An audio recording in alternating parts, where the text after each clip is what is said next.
Bom, bom dia a todos. Quero agradecer a presença de todos que aqui estão. Queria começar esclarecendo que o meu projeto, aliás, a minha comunicação, ela não se propõe a nada muito inovador. Não é nenhum estudo de conceito ou coisa assim. Ela é antes uma reflexão sobre como Sêneca ele pensou um problema que era muito recorrente, aliás, era muito comum na época que ele viveu, que era a questão da tirania. E desse modo,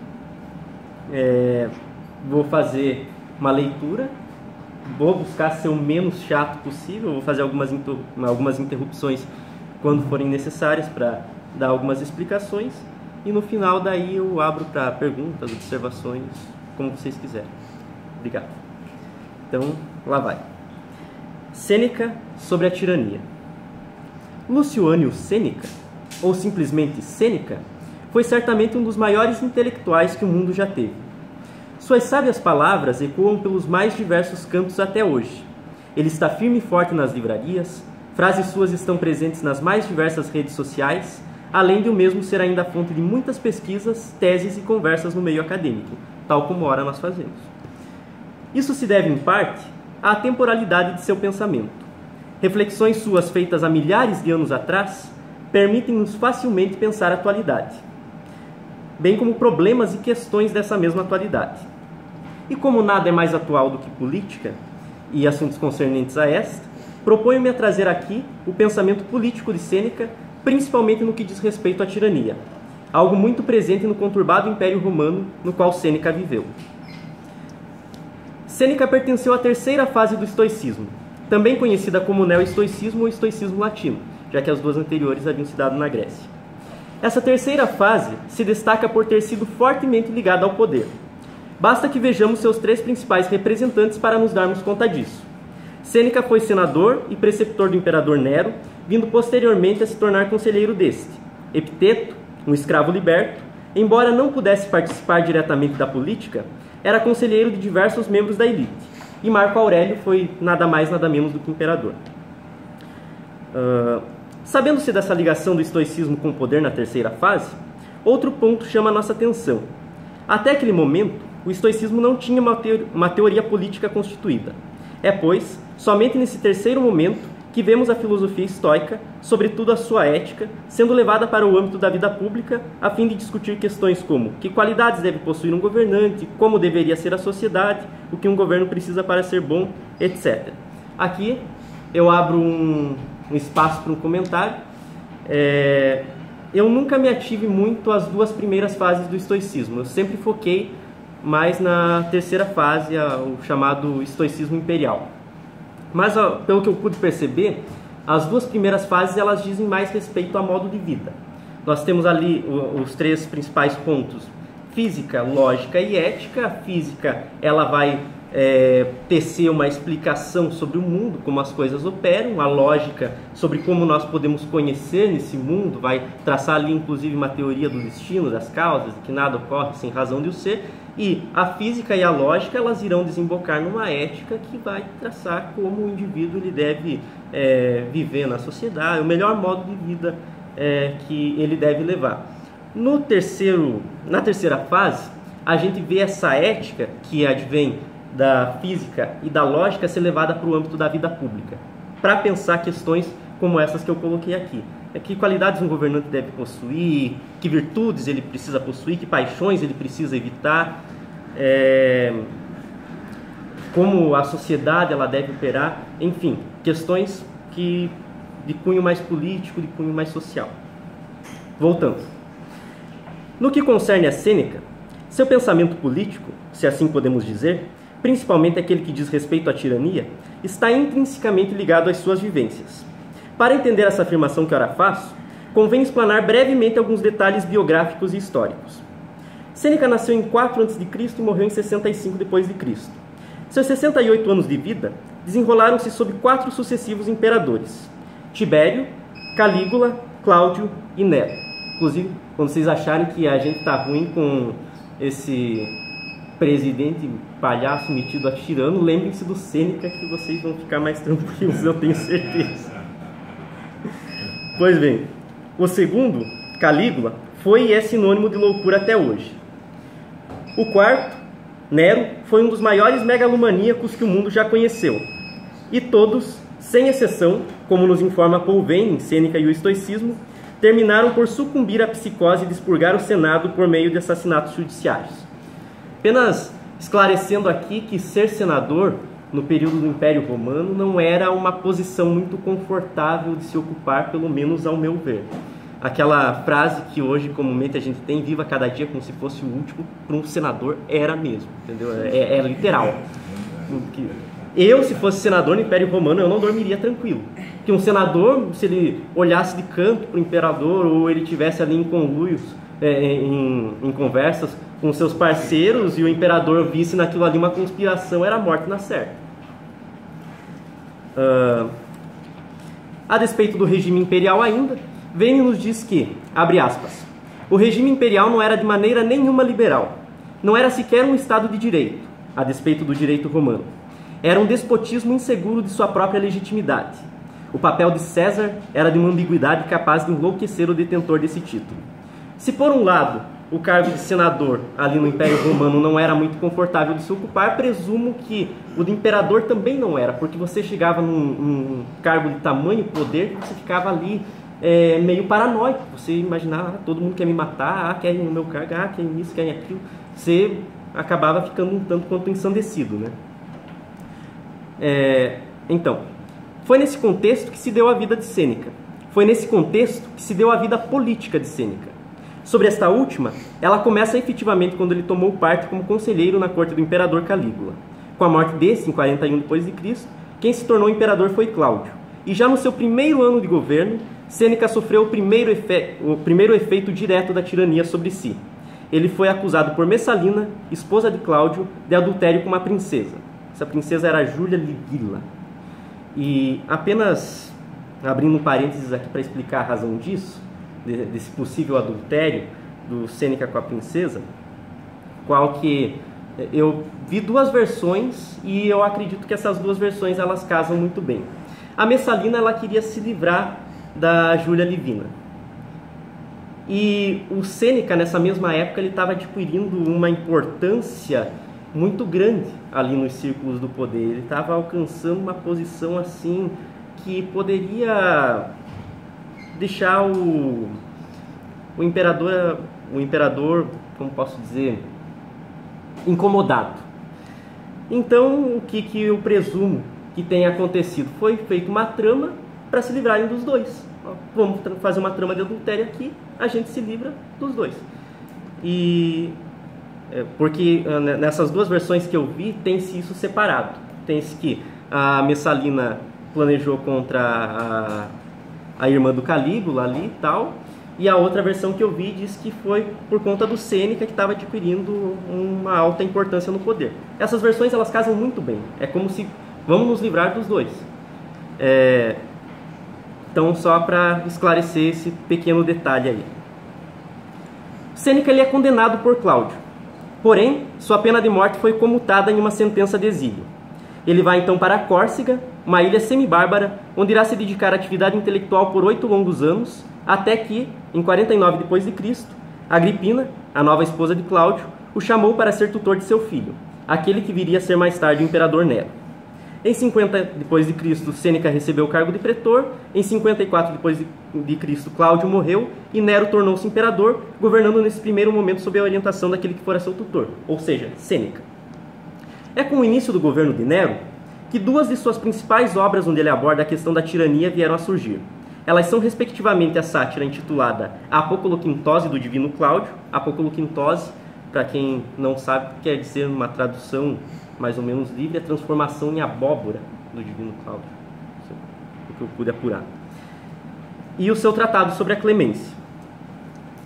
A Apocoloquintose do Divino Cláudio, inclusive você que estava trabalhando o humor ontem, né, você deveria ler, porque é uma obra bem interessante.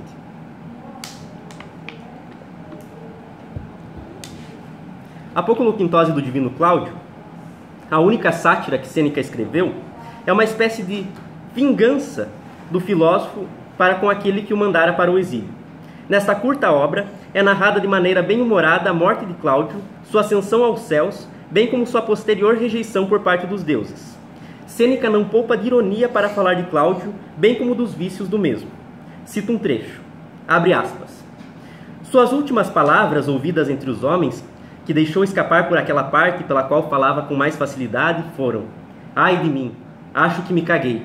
Quanto a isso, se havia mesmo feito, não sei. O certo é que ele cagou com tudo mesmo.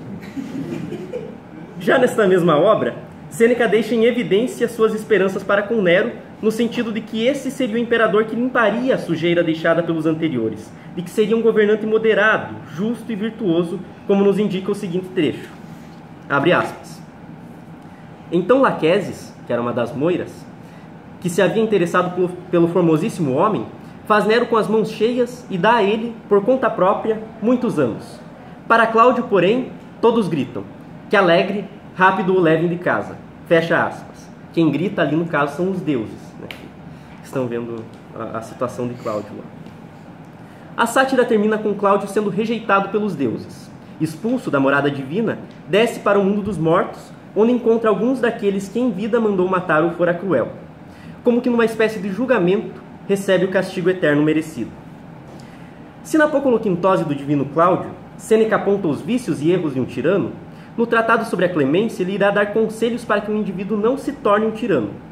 Escrito em 56 d.C., é uma espécie de presente de Sêneca para o imperador Nero, que estava no início de seu reinado. Nesse livro, o filósofo elenca a virtude suprema que todo governante ou sujeito que exerça alguma espécie de poder deve possuir, a clemência. Para além de dar conselhos ao imperador, tal obra também tinha por pretensão informar a opinião pública de que Nero seria um governador clemente e moderado. No presente tratado, Sêneca procura refletir sobre o poder do Estado e a distinção entre rei e tirano. Compõe o perfil do imperador que reina como representante dos deuses e ressalta que o poder absoluto só pode ser reconhecido e existir de uma maneira dita saudável ante o exercício contínuo da clemência. Ao agir com clemência e, por consequência, de modo virtuoso, o imperador se faz útil ao bem público se coloca em conformidade com a natureza. A clemência é uma virtude que deve ser exercida por todo indivíduo que exerça algum tipo de poder sobre o outro, já que um erro de julgamento que venha a ser causado por algum poderoso quando atingido por algum tipo de paixão é extremamente danoso e prejudicial, seja para quem recebe a punição, seja para quem ordena esta. No que diz respeito a um governante, então, tal virtude deveria andar de mãos dadas com este. Com efeito, Sêneca destaca, abre aspas, clemência, portanto, como eu disse antes, naturalmente se adapta a toda a humanidade, mas mais especialmente aos governantes, porque no caso deles há mais para se salvar e isso é exibido em escala maior. Crueldade em um homem privado pode causar muito pouco dano, mas a ferocidade dos príncipes é guerra. Fecha aspas. Ademais, a clemência só traria vantagens para o governante, já que com a prática desta, além de evitar a formação de oposições, de ter o seu poder legitimado e garantir a sucessão, o mesmo governa em paz e com tranquilidade, o que evidentemente não ocorre a um tirano, que sempre será perseguido e intranquilo. Uma coisa que um tirano jamais vai ter, possa ele fazer o que ele queira fazer, é tranquilidade. Jamais. Porque sempre vai ter alguém querendo acabar com ele. Vamos pegar como exemplo um caso mais contemporâneo, o próprio Bolsonaro. Não que o Bolsonaro esteja próximo dos imperadores romanos, um coitado. Longe, longe, bem longe. Mas enfim, só para trazer para a atualidade um exemplo mais próximo a nós, o Bolsonaro não consegue sair sozinho na rua, entendeu? Sem ter medo. Ele não consegue ir de uma ponta a outra num shopping center sem ter medo, sem ter um segurança em cada lado. Por quê? Porque ele, ao mesmo tempo que é um sujeito irado, ele suscita raiva nos outros também. Isso não ocorre com um governante, com algum poderoso que seja clemente. Jamais vai ocorrer. Porque ele vai despertar esse mesmo sentimento no seu povo também. Então, seguindo. Se Sêneca parece dar uma importância desmedida à clemência, isso não é à toa. Isso se dá porque, ainda que aparentemente pequena, ela era a única garantia que um soberano podia dar de seu caráter, bem como de sua moderação. A clemência é a pequena grande diferença. É, pois, a clemência que distingue um rei de um tirano. Como já dito em outro momento do texto, Sêneca realmente depositou esperanças em Nero. Supôs que, por conta da educação intelectual e culta que tivera, inclusive por parte dele mesmo, não adentraria no confronto infernal que se fizera presente nos 3 reinados anteriores entre imperadores e senadores, tampouco alimentaria paranoias. No primeiro momento, tais esperanças parecem ter sido concretizadas. Contudo, passado algum tempo, Sêneca, assim como outros conselheiros do império, perde a influência sobre Nero e esse cada vez mais assemelha-se a um tirano. Sêneca percebeu que o clima começou a ficar tenso e decidiu então retirar-se. Em 61 d.C., aposenta-se do cargo de senador e em 62 d.C., apresenta por 2 vezes pedido de demissão do cargo de amigo do imperador. Nas 2 vezes, tal pedido fora recusado.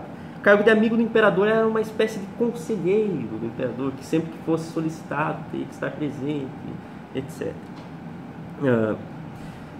Passou a viver então de modo recluso numa casa às portas de Roma. Nesse período escreveu algumas obras sobre a natureza e é possível que tenha sido nesse período também que tenha escrito seu célebre diálogo sobre a ira. Dedicado ao seu irmão Galho, que teria lhe indagado como extirpar ou amansar a ira, Sêneca irá conceber a mesma como a mais danosa das paixões, aquela que mais prejuízo causou ao gênero humano. São lançadas diversas advertências para quem está no poder. No Tratado sobre a Clemência, temos que esta é a suprema virtude de um governante. No diálogo sobre a ira, obtemos que a ira é a pior paixão que um governante pode possuir, devendo buscar exterminar a mesma de si.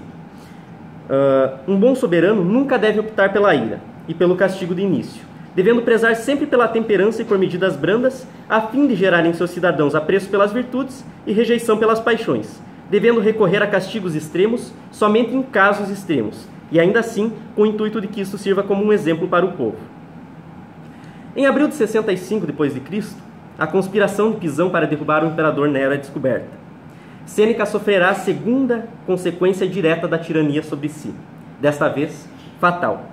Amando de Nero, toma o mesmo destino de outros tantos senadores. Condenado ao suicídio, num último gesto estoico de resignação ante o destino, Sêneca aceita a morte e corta os pulsos.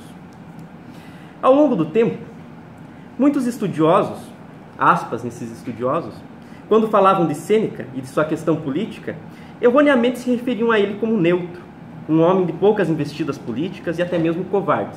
Esse covarde vem, inclusive, do momento que, quando Nero já começava a ficar mais ensandecido, ele teve que ir ao Senado e mais ou menos ali justificar a morte de Agripina. Sêneca poderia ter feito mais, alguns chegaram a dizer. Fácil falar quando se tem liberdade para tal. Na minha humilde concepção de estudante de filosofia em fase inicial, creio que Sêneca, dentro de suas possibilidades, fez o possível para que se tivesse uma sociedade justa, harmoniosa e desprovida de tirania. Alguns podem até dizer que ele fracassou, talvez até tenha fracassado, em seu tempo. Fato é que seus conselhos e reflexões acerca de moderação, temperança e justiça permanecem e se fazem cada vez mais necessários em um mundo que no momento opta pelos extremos, pelos discursos inflamados e pelo ódio. Nesses tempos sombrios, a leitura de Sêneca se faz fundamental. Muito obrigado a todos.